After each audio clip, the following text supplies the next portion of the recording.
Yeah, so we're investing in the companies that I think are truly advancing the fintech space, and a lot of these companies, they need venture capital money to scale.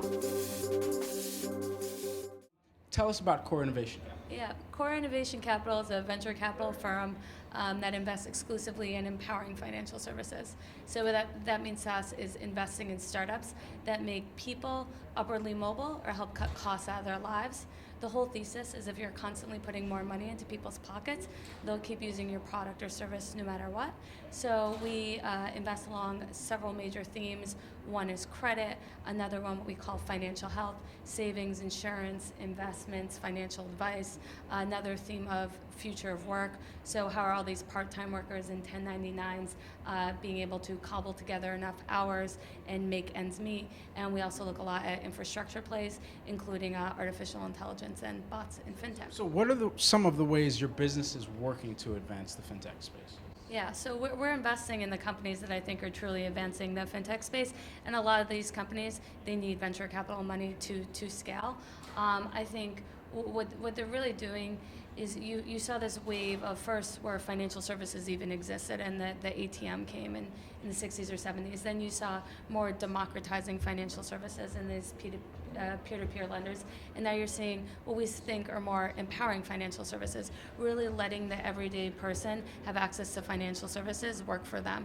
And so we're helping people create companies that help other people in small and medium-sized businesses have empowering financial services. So, what are some of the hot topics that you're coming across as well throughout your day-to-day or in your own research? Yeah, so well, I'll go with two major ones for us. One, which is timely, given where we are, is artificial intelligence and bots, and we'll have a white paper coming out on that soon too.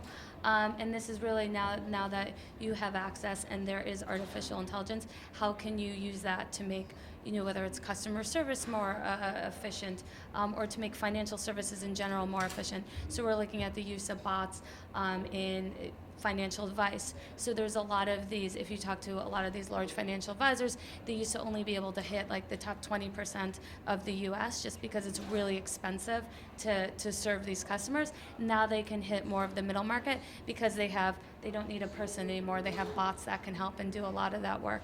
So that's a real major theme of ours, and that we see a lot of these bots. And then another major theme that we see is just the future of work. So actually, as the bots, it kind of ties in. As the bots are coming in and taking some of the humans' jobs, you're seeing an influx of 1099 workers. So right now in the U.S., a third of the country are contractors and not employees. By 2020, that should be 50%. And then you see a large influx of part-time workers since the Affordable Care Act. A lot of retailers have decided to cap working hours at 28 and a half hours so they don't have to pay benefits. And so you're seeing a lot of how do people make ends meet, right? They're going to obviously need to get these many hours, and so how can they pick up extra shifts? And so we're spending a lot of time in that space. So, knowing some of these hot topics, what would you say are some of the ways that you're investing in the future of fintech, or how are you involved in the future of fintech? Yeah, so we're really trying to, so we see huge problems in this country, and not just in this country, I think even globally. I think it's one of the reasons why you see Brexit happening, how you see Trump as a presidential candidate. There's a lot of frustration, there's a lot of economic inequality here, and so this is why it is a hot topic, right? The thing that touches everyone's lives are money and healthcare, and money is not working for most people, especially in this country now. People are woefully undersaved, they're borrowing too much, they don't have insurance. People don't even want upward mobility anymore, they just want stability.